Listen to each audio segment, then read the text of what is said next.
Silahkan Mas Wira.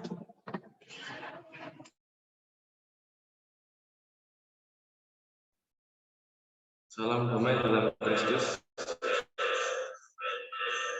Selamat pagi teman-teman. Kita akan segera memulai kebaktian hari ini. Walaupun kita tidak berkumpul di satu tempat seperti kebaktian biasanya, kita boleh yakin dan percaya asalkan hati kita sungguh-sungguh untuk beribadah kepada Tuhan. Hadir di hati kita masing-masing. Mari kita ambil saat teduh sejenak sebelum memulai hari ini.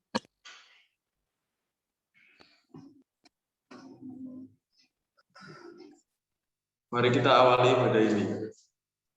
Kasih karunia dari Tuhan senantiasa menyertai kita sekalian. Untuk mengawali ibadah ini, saya minta dengan kasih Kristus, tinggal untuk berdoa.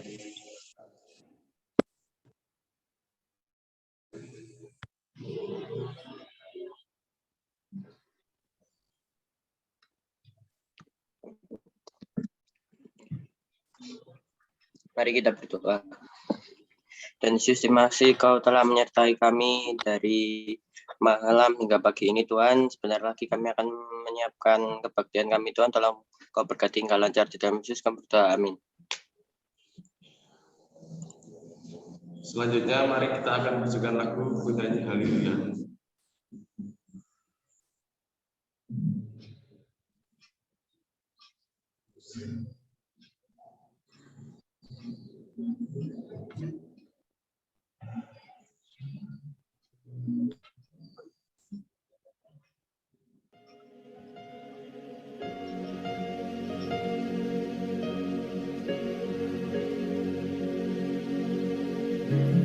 Bapakku datang menyembahmu di sini. Ku percayakan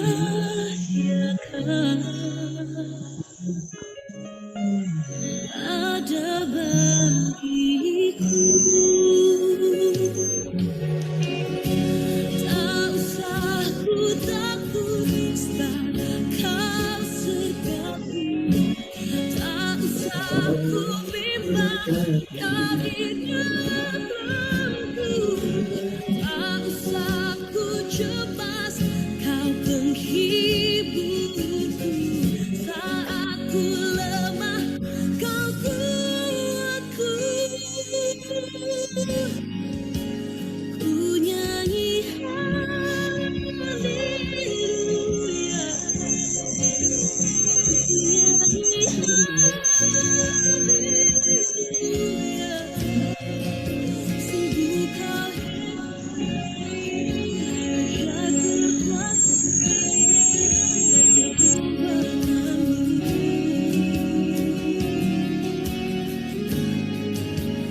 Ku nyanyi haleluya. Ku nyanyi haleluya.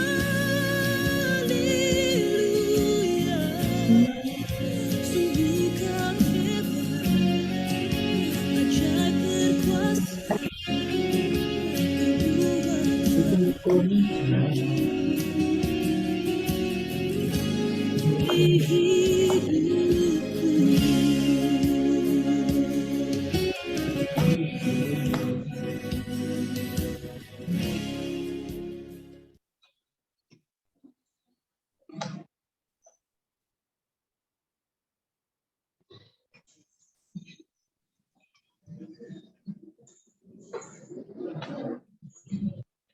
Dalam kondisi pandemi seperti ini, kita tetap harus beriman bahwa Tuhan tetap senantiasa bersama kita. Kita akan menerima berita anugerah dan petunjuk hidup baru. Untuk berita anugerah terambil dari Yeremia 33 ayat 8. Aku akan mentahirkan mereka dari segala kesalahan yang mereka lakukan dengan berdosa terhadap aku, dan aku akan mengampuni segala kesalahan yang mereka lakukan dengan berdosa dan dengan memberontak terhadap aku.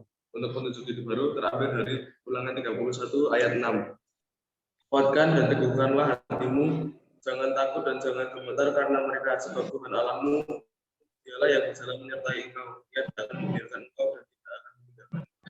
Setelah menerima berita anugerah dan petunjuk hidup, Baru kita akan mendengar firman yang akan disampaikan oleh pensaji. Sebelum menerima firman Tuhan, mari kita Tuhan, sebentar lagi kami akan menerima dari kami agar kami semua dengan baik dan lainnya di kehidupan sehari-hari. Dan kita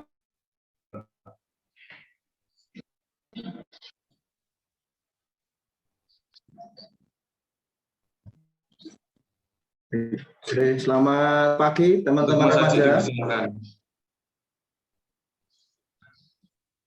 Ya, selamat pagi teman-teman remaja. Dengar suara saya cukup jelas ya.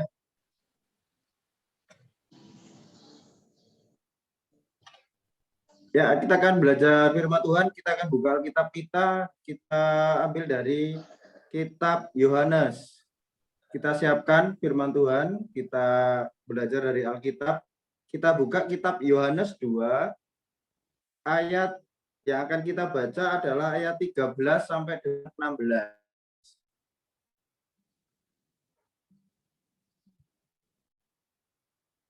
Sudah siap?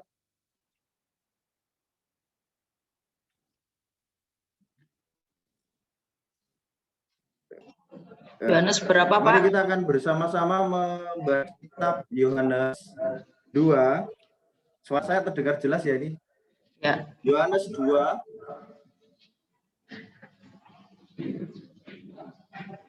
Ya, Yohanes 2 kita akan baca ayat 13 sampai dengan 16. Ya, dengan ketiga kita akan membaca bersama-sama. 3, 2, 1. Yesus menyucikan bait Allah.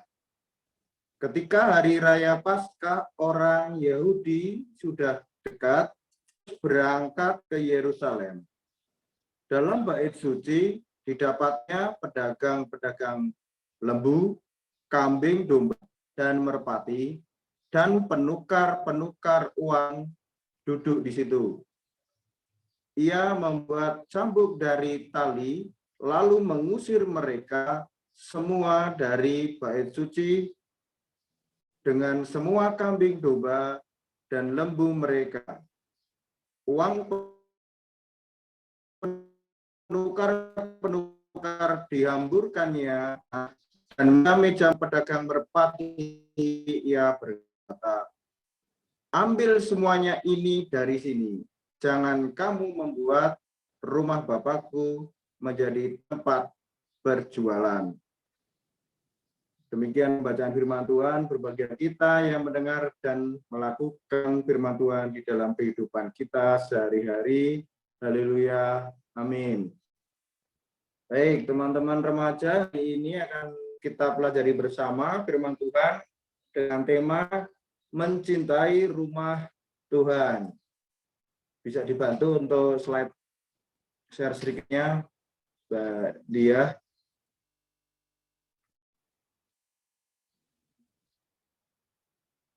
Ya, ini firman Tuhan, kita akan berbicara bagaimana peran kita melihat iman kita di dalam rumah Tuhan. Teman remaja, tujuan kita hari ini yaitu kita bisa menumbuhkan rasa memiliki dan peduli terhadap kehidupan bergereja. Saya akan lihatkan teman-teman remaja suatu gambar ilustrasi yang barusan kita baca bersama. Ini ilustrasinya seperti ini ya. Jadi tidak ada orang yang memfoto. Ini adalah ada seorang yang melukis. Dia membuat suatu karya dari ayat yang barusan kita baca. Jadi Yesus kemudian memporak-porandakan para pedagang yang ada di halaman bait suci atau bait Allah. Baik, slide berikutnya, Mbak Dia. Iya, pada saat itu, kenapa Yesus dan orang-orang ke Yerusalem, gitu ya? Pada hari itu, jadi sebelum perayaan Paskah ya, jadi mereka banyak orang, termasuk juga Yesus, datang ke Yerusalem. Untuk apa? Untuk memperingati hari Paskah bangsa Israel. Jadi dalam kehidupan kita rupanya ada dua Paskah. Paskah yang pertama itu adalah Paskah bangsa Israel atau bangsa Yahudi yang diperingati karena waktu itu keluar dari tanah Mesir. Paskah yang kedua itu ketika Tuhan Yesus itu bangkit dari kematian. Yesus pada saat itu juga itu. Kenapa Yesus hadir di Yerusalem? Karena bahwa untuk memperingati keluarnya pembebasan yaitu di hari Paskah. Momen itu diambil Yesus sehingga dia ke Yerusalem.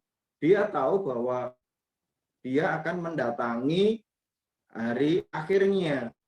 Jadi Yesus tahu dia itu besok akan disiksa dan akan ke Yerusalem pada hari Paskah.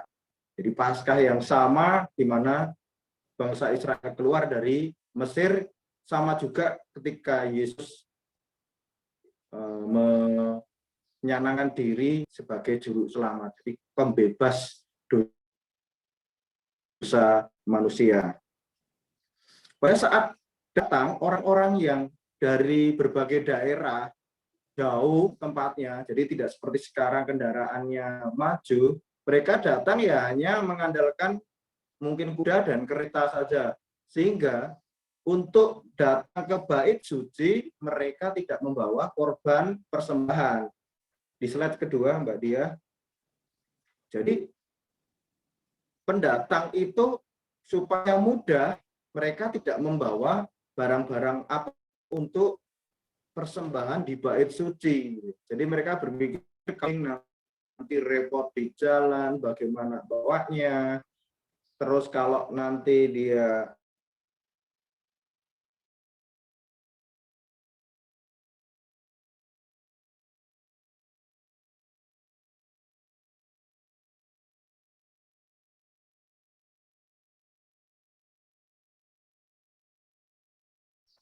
tanah di daerah Ethiopia, kemudian ada yang dari mungkin Arab gitu ya, dari Romawi dan sebagainya, mereka datang membawa mata uang mereka masing-masing gitu ya, sehingga mereka perlu nanti menukarkan uang-uang itu di bait suci supaya apa? Supaya bisa untuk membeli barang-barang yang ada di sekitaran bait suci itu. Pertanyaannya pertama, ini mungkin bisa tak lihat, teman-teman bisa ada yang menjawab. Korban, ya jadi korban apakah yang bisa diberikan kepada Tuhan melalui bait suci? Korban apa saja? Teman-teman bisa melihat dari kitab Imamat. Jadi korban itu banyak ya, ada korban penghapusan dosa, korban bakaran. Jadi banyak sekali di kitab Imamat 1. Teman-teman remaja nanti habis ibadah ini bisa juga buka ya. Di kitab Perjanjian Lama, kitab Taurat tentang Imamat. Di Imamat 1 itu banyak. Ini contohnya korban bakaran. Korban bakaran satu orang itu ketika dia harus mempersembahkan gitu ya. Dia harus mempersembahkan domba atau kambing gitu ya. Domba atau kambing. Kalau dia mampu, persen adalah domba atau kambing. Ini untuk satu korban bakaran ya. Jika dia tidak mampu, jadi ketika tidak mampu, maka dia harus mempersembahkan penggantinya apa? Penggantinya adalah 2 ekor burung tekukur. Tekukur itu kalau di sini namanya apa ya? Kayak geruk itu. Kemudian ekor anak merpati, ingat ya, 2 ekor anak merpati. Ketika persembahan pengganti itu mereka tidak mampu, jadi persembahannya mereka sudah tidak mampu 2 ekor burung itu, maka mereka harus menggantinya dengan 1/10 eva tepung yang gitu ya. Jadi 1/10 eva kalau di penjelasannya ya di Wikipedia atau di literasi yang lain, 1 eva itu kurang lebih 36 liter. Ada juga yang menyebutkan kurang lebih 40 liter gitu, dalam hitungan saat ini. Per 10 eva, jadi kurang lebih mereka itu memberikan ya sekitar 4 liter, ya gitu, 4 liter atau 3 liter sedikit ya untuk pengganti persembahan. Mereka pasti punya tepung. Kenapa? Di dalam perjalanan mereka membutuhkan makan, sehingga pastinya mereka akan membuat roti, dan pastinya mereka akan selalu bawa tepung, makanan pokok mereka, ya, tepung gandum. Ya, jadi semua persembahan itu harus diberikan di bait Allah. Pastinya orang-orang yang dari jauh tidak akan memberikan tepung itu ya, tapi mereka akan berupaya memberikan yang terbaik, gitu ya. Yang terbaik apa? Yang mereka berharap bisa menjual, membeli domba atau kambing yang ada di pelataran bait suci. Yang jadi masalah apa? Di slide berikutnya, Mbak Dia. Ya, jadi masalahnya adalah perdagangan mereka di situ menjadi tidak baik, jadi seperti kacau. Mungkin bisa diputarkan ya videonya di slide berikutnya. Ya, ini suasana penggambaran pada saat Yesus ada di halaman bait suci.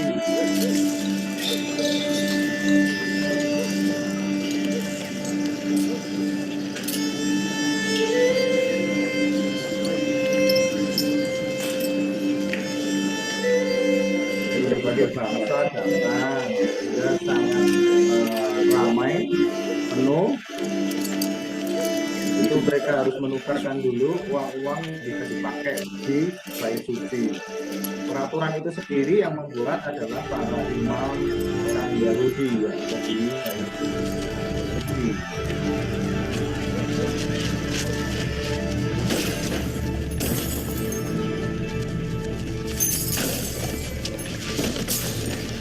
Take these things hence!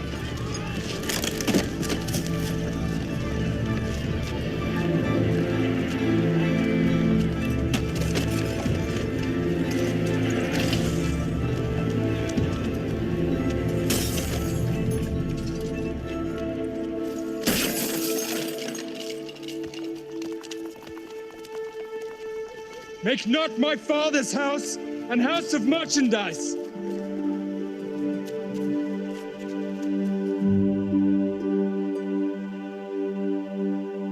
Ya, jadi Tuhan Yesus pada saat itu dia marah.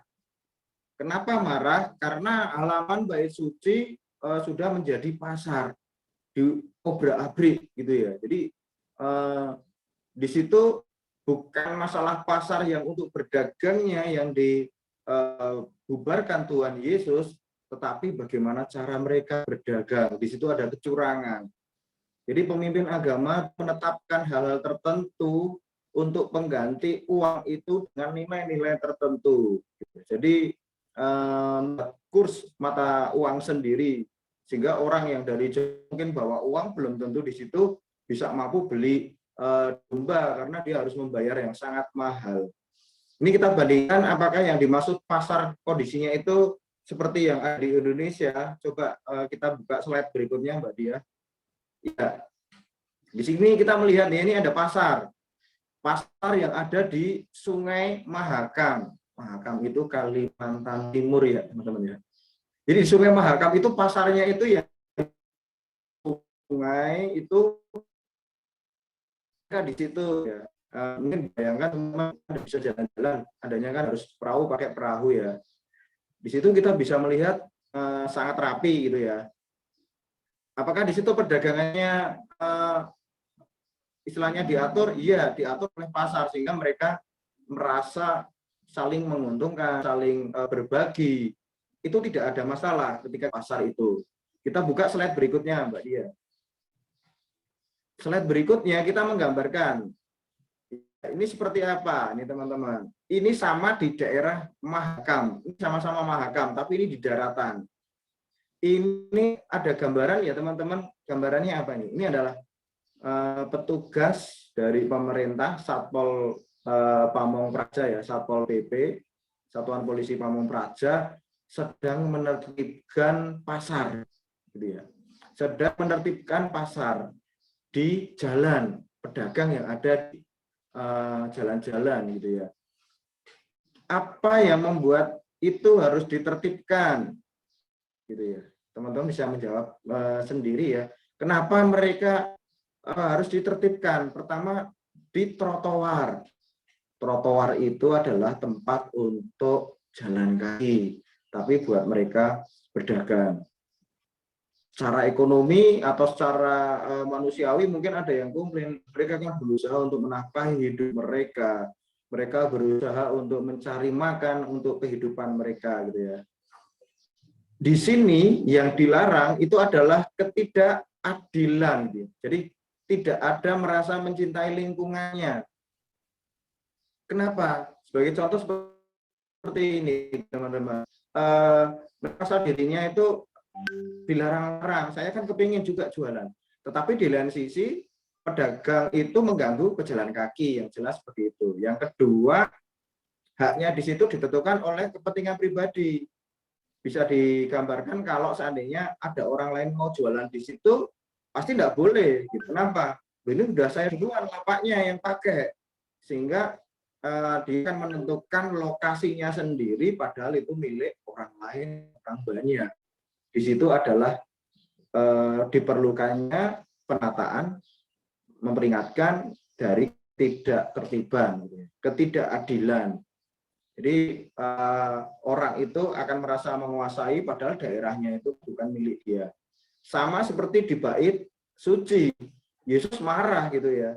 Yesus marah sehingga dia merasa bahwa bait suci itu dipakai orang-orang yang tidak sesuai dengan kepentingannya untuk datang di hari Paskah.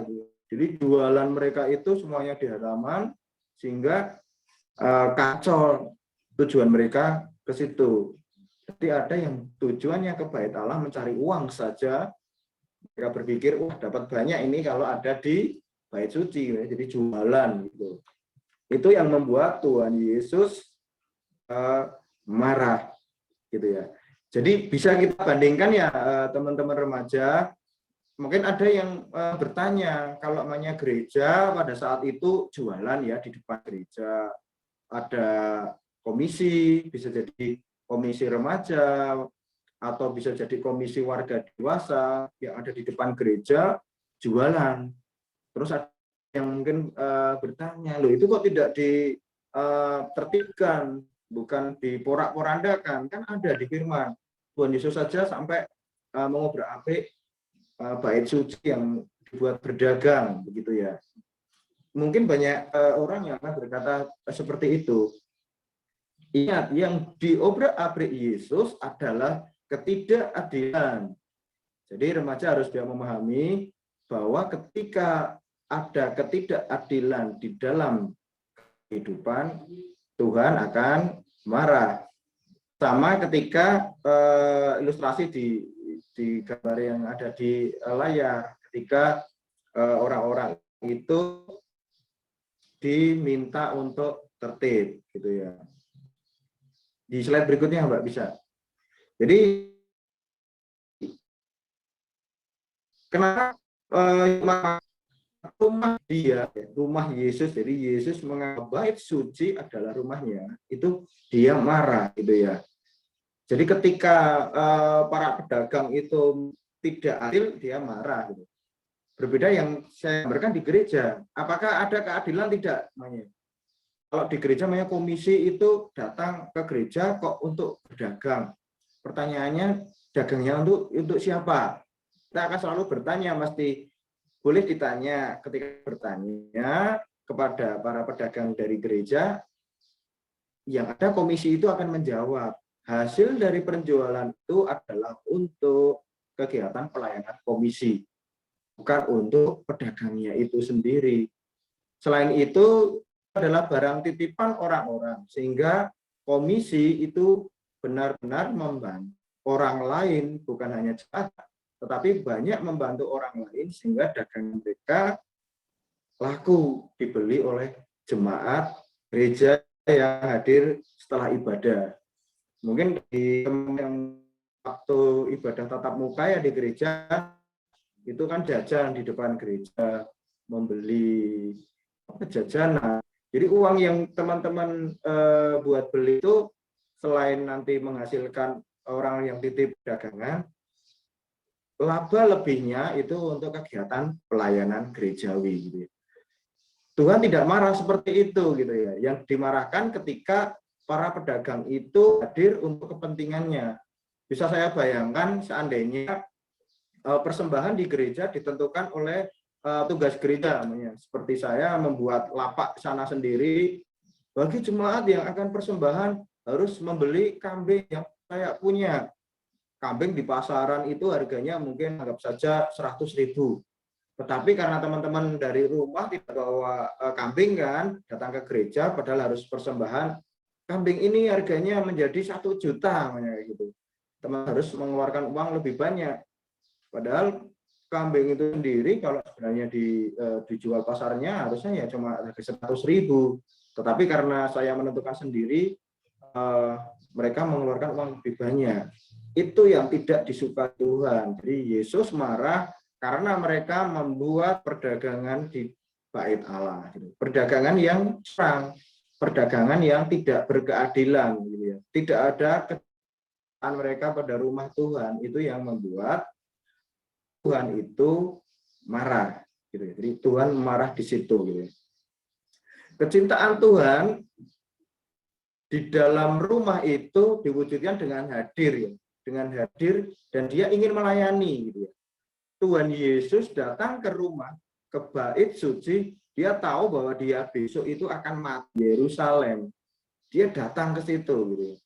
Kenapa? Karena dia cinta terhadap manusia, dia cinta kepada semua orang, sehingga dia datang ke situ. Kemana? Ke bait suci, gitu ya. Untuk menunjukkan pelayanannya. Kalau Tuhan Yesus cuma di saja, bisa jadi tidak ada penebusan dosa. Gitu ya. Jadi Tuhan tahu bahwa orang berkumpul, bahwa mereka merayakan keluarnya bangsa Israel dari tanah perbudakan di Mesir, itu pembebasan. Momen itu yang diambil Tuhan Yesus untuk bisa menyatakan dirinya. Ini loh saatnya saya membebaskan kamu dari dosa-dosanya. Itu yang Tuhan ingin tekankan. Jadi, kalau di rumah saja Yesus tidak akan membuat suatu mujizat, tidak akan membuat suatu pernyataan, gitu ya. Jadi kalau Tuhan Yesus datang ke rumahnya di bait suci, itu Tuhan membuat suatu pernyataan kepada dunia. Ini bahwa penebusan dosa itu lewat saya. Itu yang akan diciptakan, akan yang diharapkan Tuhan Yesus. Sekarang aplikasinya kepada remaja ya. Jadi kalau kepada remaja, ini ada pertanyaan ini. Ini slide terakhir ya buat teman-teman remaja. Yang sebelumnya, Mbak.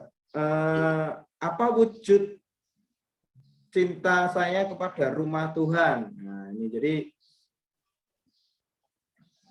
ya, ini apa wujud cinta saya kepada rumah Tuhan? Jadi ketika teman-teman remaja itu melihat Tuhan Yesus itu dari rumahnya pribadi dia, kemudian dia datang ke bait suci, dia memberikan pelayanan, persembahan dan pelayanan. Tidak hanya mungkin merasa teman-teman, saya persembahan aja cukup, pelayanan saya tidak usah, tidak seperti itu, gitu ya. Jadi persembahan tidak menggantikan nilai pelayanan, gitu teman-teman remaja. Jadi apa wujudnya? Jadi wujud pelayanan itu bukan bentuk persembahan. Gitu. Jadi kalau teman-teman seandainya hari ini ada di rumah, pelayanannya apa? Oh, persembahan itu bisa jadi. Oh, besok saya titip orang tua saya persembahan diberikan ke gereja. Bisa jadi teman-teman pelayanannya apa? Oh, bisa jadi siap kalau diberikan tugas untuk melayani kebaktian remaja. Kalau nanti diminta untuk doa firman, diminta kalau untuk doa syafaat, doa persembahan, wujud pelayanannya apa? Saya siap. persiapannya bagaimana kalau saya mau berdoa. Jadi berdoa itu berarti teman-teman harus belajar merangkai kata-kata sehingga ucapannya itu dipahami banyak orang, dipahami diri sendiri, dipahami banyak orang, kemudian nyaman didengarkan. Itu jadi persiapan doa itu juga penting bagaimana kita menyampaikan. Atau bahkan yang bisa mungkin ditugasi ke gereja, saya ingin bernyanyi latihan musik 1-2 orang untuk pujian, bisa jadi bentuknya seperti itu. Atau kalau sudah selesai pandemi ini, saya wajib ke gereja, saya mau mengisi pujian di dalam gereja, bisa seperti ini gitu ya. Jadi tidak ada hanya di rumah saja. Jadi buat teman-teman remaja, ini ada satu perenungan apa yang terjadi ketika kita waktu itu berada di rumah Tuhan. Jadi bisa kita renungkan, kita evaluasi, kemudian apa yang akan kita perbuat seharusnya dan sebaiknya. Ya, untuk yang terakhir perenungannya, mari kita pujian ya.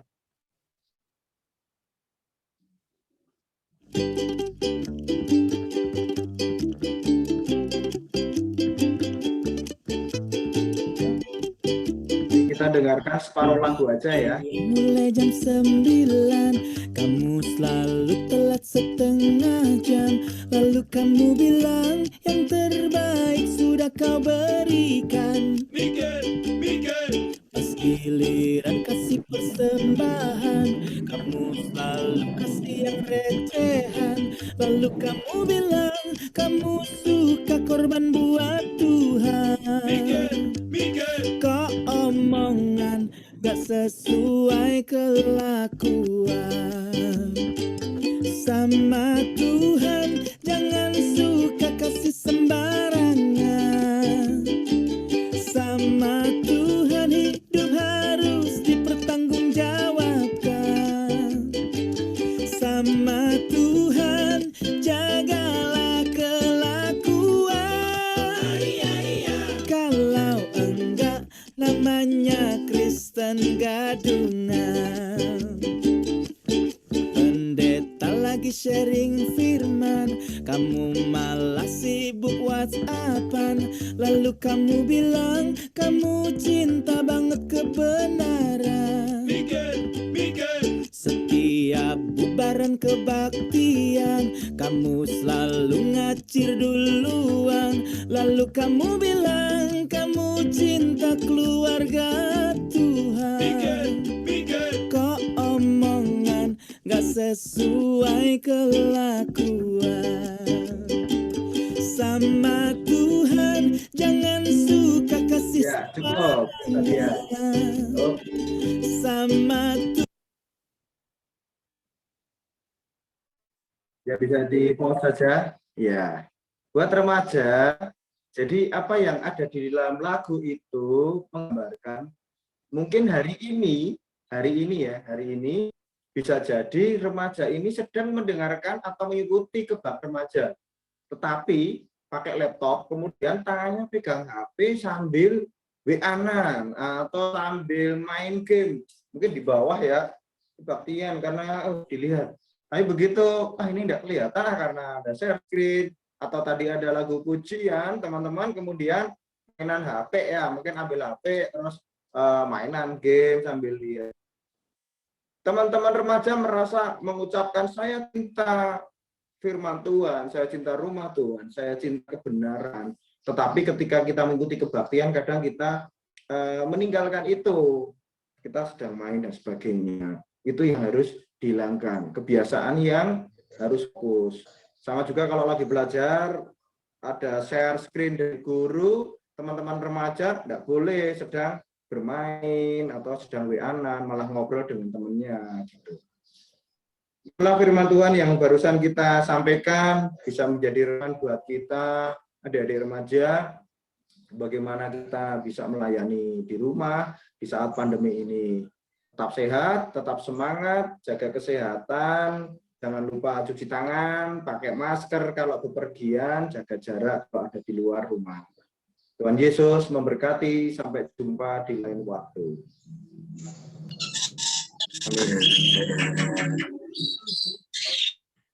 Terima kasih kepada Mas Haji yang telah membawakan firman Tuhan pada pagi hari ini.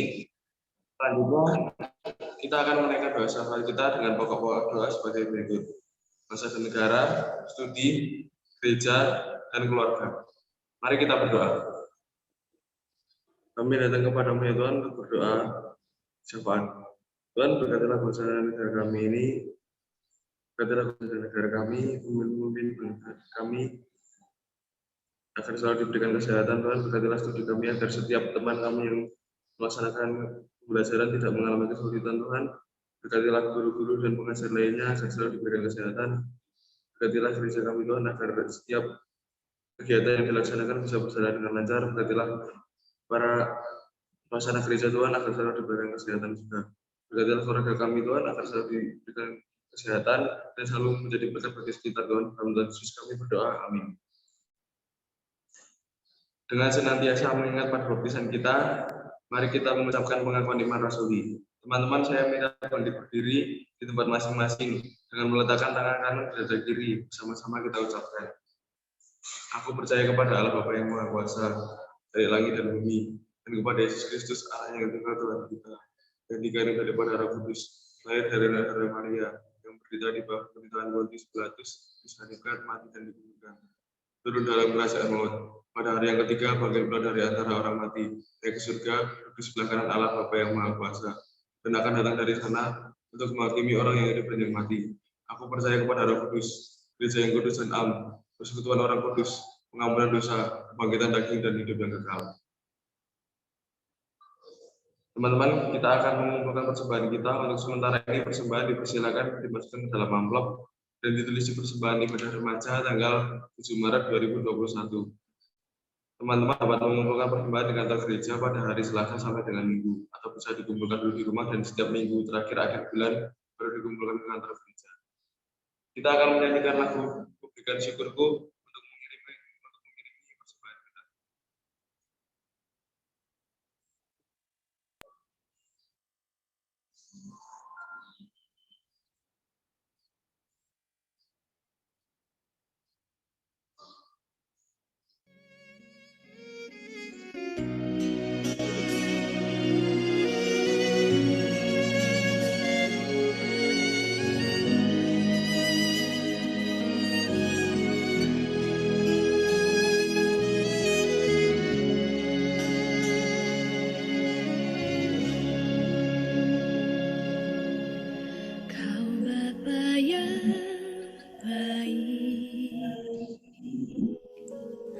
Selalu besertaku setiap detik, setiap waktu. Kau perhatikanku.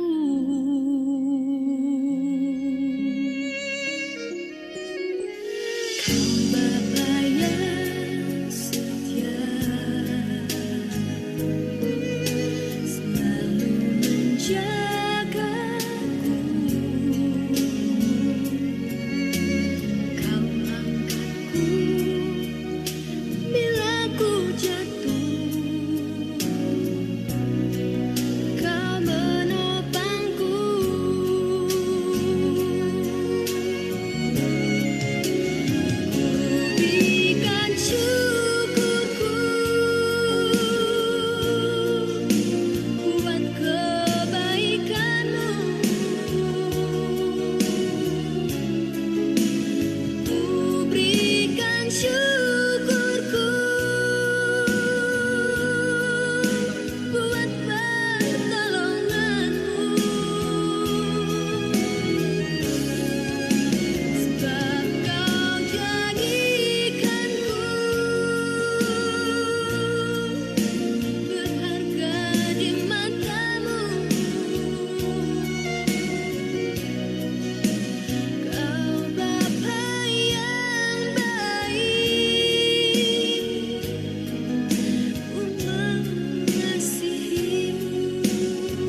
Kita akan berdoa untuk persembahan yang telah kita kumpulkan sekaligus doa penutup.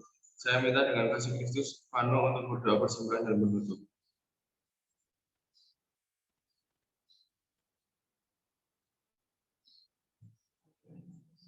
Vano, doa persembahan dan penutup.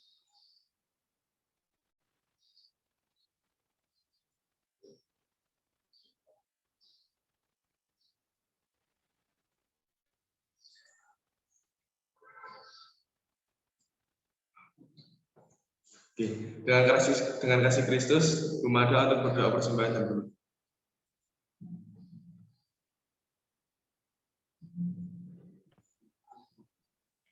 Mari kita bersatu di dalam doa. Segala puji dan syukur ya Bapa, kami naikkan kepadamu, karena kasih-Mu sudah menyertai kami semua dalam mengikuti ibadah ini, dari awal hingga sampai saat ini Tuhan. Mengucap syukur juga Tuhan untuk kelancaran yang sudah Engkau sertai Tuhan, sehingga pagi hari ini karena kasih-Mu juga Engkau boleh mengetuk hati kami untuk memberikan persembahan kepadamu. Kami tahu Tuhan bahwa apa yang kami berikan ini tidak sebanding dengan apa yang sudah Tuhan berikan untuk kami semua. Tapi dengan kerendahan hati Tuhan kami mohon Engkau memberkati dan mengurapinya, sehingga persembahan yang kami berikan ini Tuhan sungguh-sungguh bisa kami pakai untuk kemuliaan nama Tuhan. Terima kasih Tuhan Yesus. Inilah doa dan permohonan yang kami naikkan di dalam nama Tuhan Yesus Kristus, Juru Selamat kami yang hidup. Haleluya. Amin.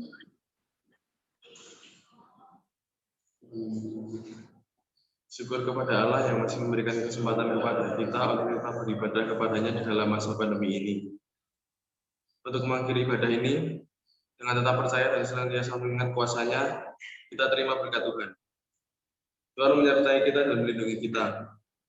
Tuhan menyinari kita dengan wajah-Nya dan memberi kita kasih karunia. Tuhan menghadapkan wajah-Nya kepada kita dan memberi kita damai sejahtera. Amin. Ya, terima kasih untuk Wira dan Mas Aji, Pak Aji yang telah melayani sebagai liturgus dan pembawa firman pada hari ini. Untuk pengumumannya seperti biasa, kita akan absen habis ini, linknya di grup WA. Yang belum ibadah nanti lewat Zoom juga jangan lupa. Selamat hari Yang di Minggu. YouTube juga absen. Kemudian persembahan seperti yang sudah disampaikan Mas Wira tadi bisa disampaikan di kantor gereja hari Selasa sampai Minggu. Kemudian pengumuman lanjutan untuk jaringan aksi puasa itu besok ngumpulkannya tanggal 4 waktu Paskah. Itu teman-teman bisa titip ke orang tuanya teman-teman waktu ke gereja ngumpulin persembahan seperti biasa. Itu aja. Sekarang saya minta semuanya tolong buka videonya dulu. Yang masih pada mati-mati, Febri, Enggal, oh enggak. Radit, Vano, Yoel. Sabar ya, kita capture bersama. Ayo foto. Senyum, Bu Mada, itu fotonya kecantikan. Yang asli aja, Bu. Siap ya? Bagus. Kesi. Saya hitung ya. Sekarang yo semuanya. 1, 2, 3. Iya, terima kasih. Sekarang teman-teman unmute dulu semuanya. Kita ucapkan selamat hari Minggu.